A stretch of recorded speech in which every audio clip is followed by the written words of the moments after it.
Hello everybody, this is Simon with Let's Play Sonic Unleashed. Last time we ended off at the now unlocked boss portal. I made a tiny change in between sessions and it's night now. But this is a day boss, so what happens? Well, the game automatically switches it to daytime. I feel like they could have done that for all of the level portals, because this would be a lot more convenient, but it doesn't really matter. Once you go through a level once, then you're going to select it from the level select anyway. So, this boss is quite fun, I really like it. It has a very clear and distinctly designed way of dealing with it. And if you just follow the steps along, then you're pretty much going to see everything it does, much in contrast to the Egg Devil Ray, where if you beat it very quickly, then you don't see 2/3 to 3/4 of the boss. Here, however, we're doing this cool sideways run, as the boss is completely invulnerable. We are still sideways, by the way, and if we are ahead here, we can immediately hit it. This is one of the ways to actually be faster in the fight. Then we fall down here. This is always a little bit tricky and a note to slow down from my previous attempts at this, because otherwise you fall smack dab into one of the lasers. That's a bit annoying. Then you have to do the quick time event here. It's not a big deal. I'm very used to those by now, and they are very generous, so this doesn't feel like they want you to fail or anything. And then at the end, you actually have to finish with a sequence that deals massive damage. And so, as you can tell, just generally from how much this did compared to how much the other stuff did, oops, okay, very good, it is basically part and parcel of dealing with the boss, and you can't really speed it up too much. You have to go through 2 of those quick time event sequences, and this is why you're going to see most of the pattern of the boss.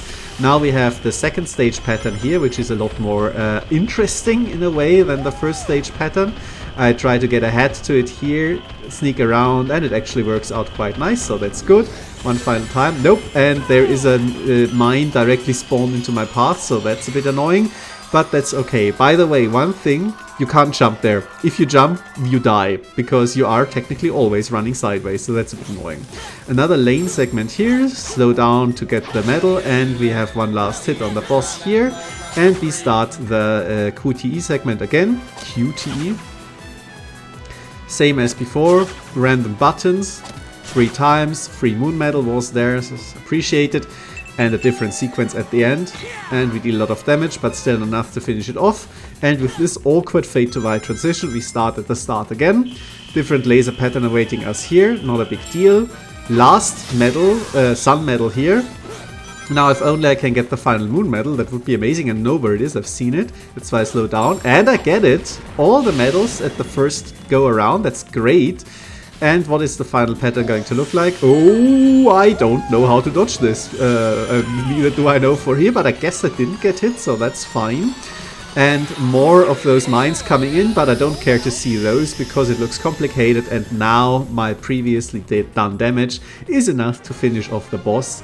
And this was a very smooth, very nice experience. As I said, very curated in a way, but I don't mind that at all. And now what follows is a very long cutscene, so see you after that.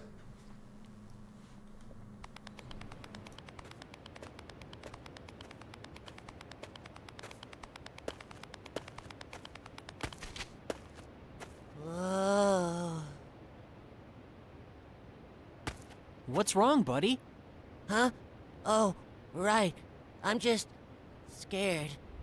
Scared? It's just another old temple. It doesn't look like there's anyone around either. That's not what I mean. That's not... Never mind. I'm fine. Let's go.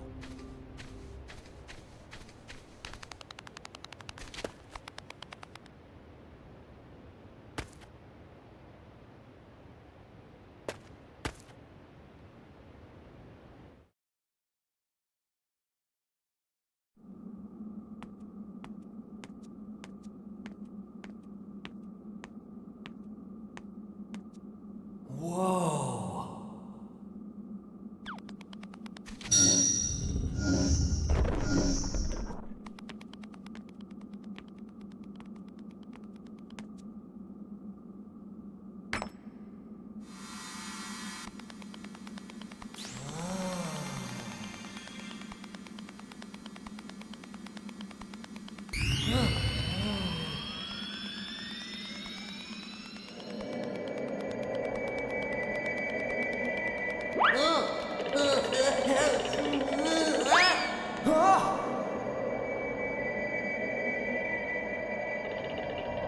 I welcome your return. Messenger of day, of light, of rebirth.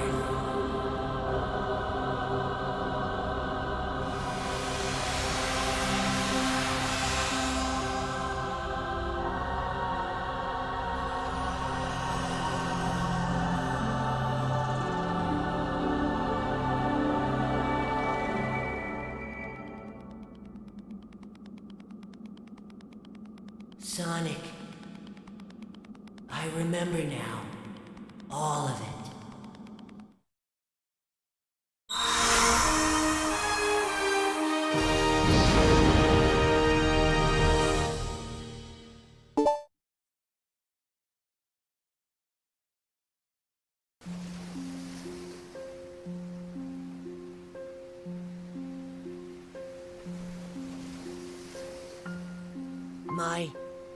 My real name is Light Gaia. I draw power from the day and light, and guide the planet to its rebirth. My job was to protect the planet from Dark Gaia. But Eggman broke the world apart himself, and Dark Gaia and I were awakened before we should have been. That's why Dark Gaia broke apart, and I didn't know who I was. I didn't remember what I was supposed to do. All because this isn't the proper time of awakening. Time of awakening? Dark Gaia grows over millions of years, then rises to destroy the world. And I put it all back together. We've been doing this over and over, again and again, since the very beginning of time. So you were asleep all this time? For millions of years? Yes, for ages and ages.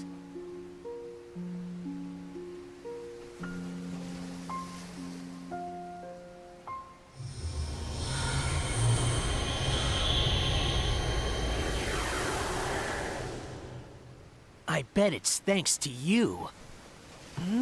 Even at night when I'm like this, I'm still myself, not like all the other people we've seen. You must have been protecting me this whole time. I haven't done anything, Sonic. You're the reason you haven't changed at all. You're too strong to lose yourself. I'm the reason? Yeah, you never doubt yourself, no matter what. You never give in to the night or the darkness inside your heart. I think it's because I knew that about you. That's why I wanted you to help me. It's been so fun, getting to see the world. I've lived here since the planet began, but I didn't know a thing about it. That it's so pretty, or that food tastes so good, or that people are so nice. I'm so glad I got the chance to discover all that with you, and I'm so glad that you helped me find my memory. Sonic, I will never, ever forget you. Thank you, Sonic. Goodbye, friend. Hey! Whoa, what? Where do you think you're off to all by yourself? What? But my memory is back now, and, well, from here on out, it's my responsibility, so, I mean, there's no reason for you to come along, so I should just... Do I need a reason to want to help out a friend? Thanks, Sonic.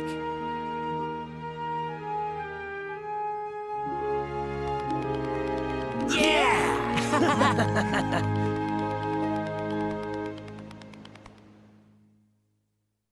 Well, a lot happened in this cutscene and I can't help but feeling that it is slightly unearned, because it just assumes that Sonic and Chip are the bestest friends in the world, and I don't quite agree with that, because I hate that little Pipsqueak still. However, as I've alluded to before, there is a way to make Sonic and Chip interact more in optional cutscenes that you get if you keep feeding Chip food that you buy with your hard-earned rings from various vendors. Before I go further into detail on that, let's just see what happens if you try to just move here yourself and maybe even jump. yeah, that kept killing me when I first did this boss, because I tried to be clever and sneak around those, and just don't do that. Use the sidestep, then Sonic's feet will stay glued to the track, otherwise the janky wall running physics will keep killing you over and over. But that's the only death I had on a replay. This is already the S rank run. We're going to see that it starts a little bit janky. In fact, I sometimes just run into the boss, take damage. There's definitely not a high ring score attempt. I'm even going to, after this laser segment here, hit the boss much later than I do it in my original attempt, because I have to course correct a little onto its path. But all of that doesn't really matter, because in the end, through just general aggression, here is the delay, I managed to hit the boss one more time during the first 2 cycles, which is in the end going to make me profit a lot. See, too aggressive, but now I'm further ahead, so I can go here and kill it a little bit earlier.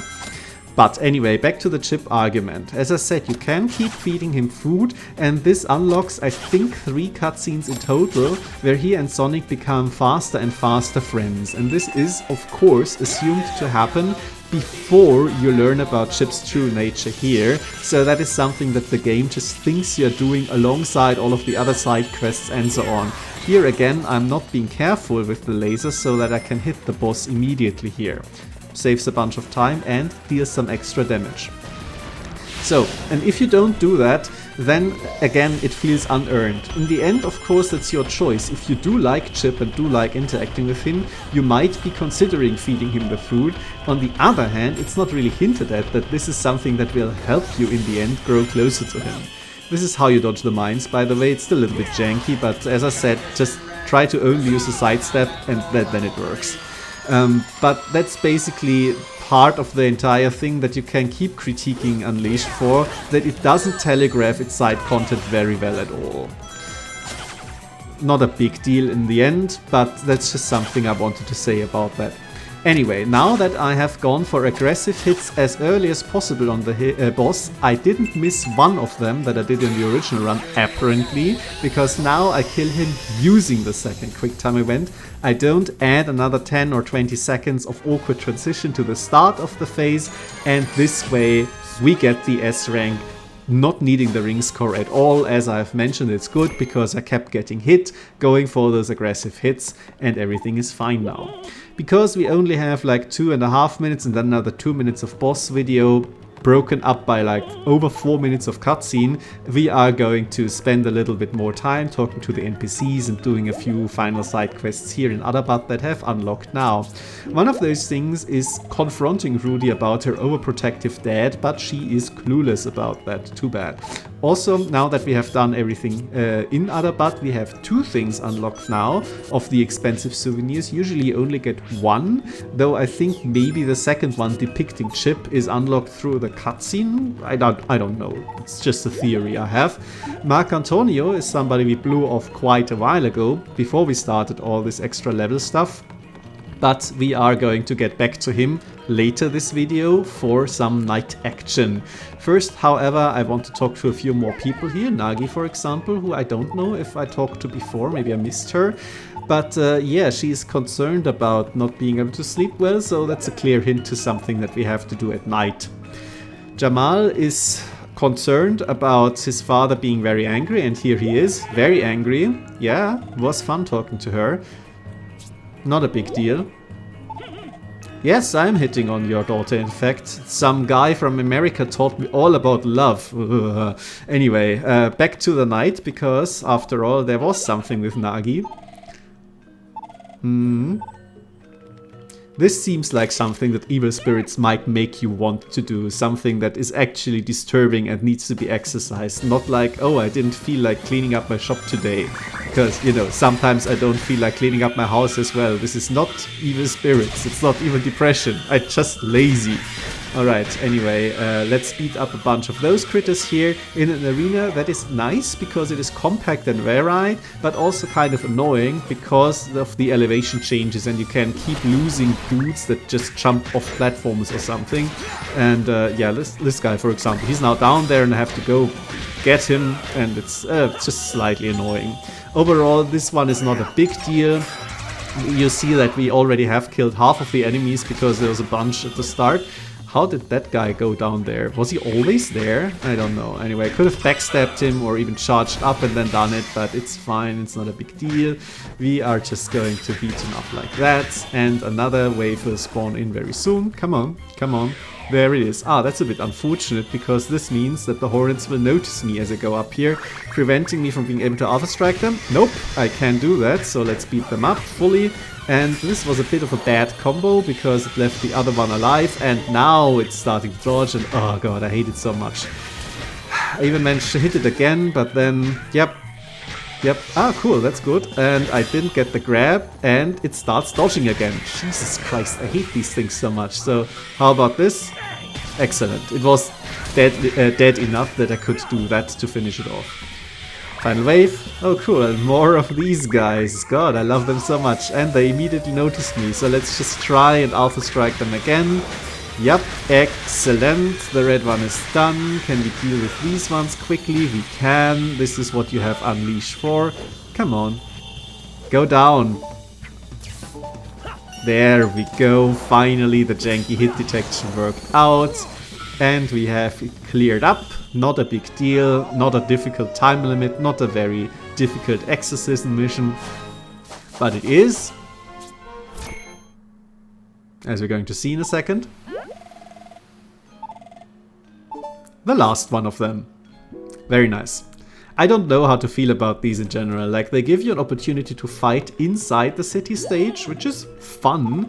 But on the other hand, it's just more werehog combat and nothing else. Like, there is no design around it. So it's like not necessary at all, and I feel like the subplots of the NPCs being possessed, it doesn't really add anything. Like, very rarely do you unpossess somebody and then they start having a side quest for you. Whatever, get dunked, idiot.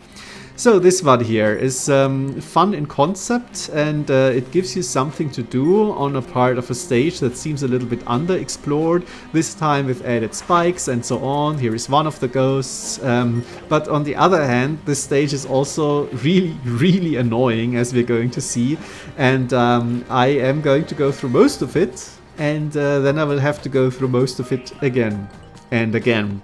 This is what we call foreshadowing, which means that I'm going to die twice. Like this guy here. Goodbye. So that's fun. It has an auspicious start, but I do remember this stage being a pain in the ass from the first time I played it, and I was like, no, this is not so bad. But then, yeah, at the end of it, we're going to see why it is in fact that bad. And I do feel like you should do that other ghost first every time, because otherwise you will have to make your way back from the second one. And then if you do screw up on the way back, then this is even more annoying. That does mean, however, that you always have to go through the motions here at the start whenever you have to redo something, and that is just, yeah, very annoying. So these are not usable, these platforms, so let's see if we can't deal something about that. Come on, there is a charge punch waiting for you. It was the wrong charge, by the way. I pressed the... Oh, that's fine as well, that's cool. He was so afraid. Now we can go up here. How far away are these platforms actually? Can you tell? Because I sure as hell can't. Oh, they were actually much closer than I thought, so I didn't have to have a running start. Brilliant stuff, excellent. Let's keep going forward to here. Again, this took me like 1.5 minutes, a lot of combat that I excised. You're welcome, by the way. And we go up here. It's not difficult platform, but I just can't tell where I am in space. Like, I've played so many 3D platformers. That's a problem that people report when they're just starting out. But here it's just like, it's impossible because the camera is so bad. And yep, these two hornets just killed themselves. Great stuff, I like that. Okay, cool. We are almost at the final ghost, so that's nice. And Sonic refuses to grab on. For some reason. I don't know. This should not be difficult. Like, I've grabbed plenty of poles with the werehog before, but for some reason he just didn't want to do it. It's just like, absolutely amazing. What does this button do? I don't know. Maybe it opens the way back in case you went here first or something? There's even a second button hidden in the foliage, if you could just quickly see it with the camera. Well, it doesn't matter. This was really annoying for me. For you, I cut out a lot of redoing stuff we've already seen. Again, you're welcome. And now Marc Antonio is best buddies with the ghosts because he wanted to protect them or something. That's worth an achievement. Okay, cool. That's fun. Yep. Very, very nice resolution to this subplot. I don't fully get it, but it's like, it's funny, I guess. Anyway, anything new with Jamal and Rudy and Tianche, if I pronounce this correctly? Is this a reference to tea and chai being the same thing? No, just kidding.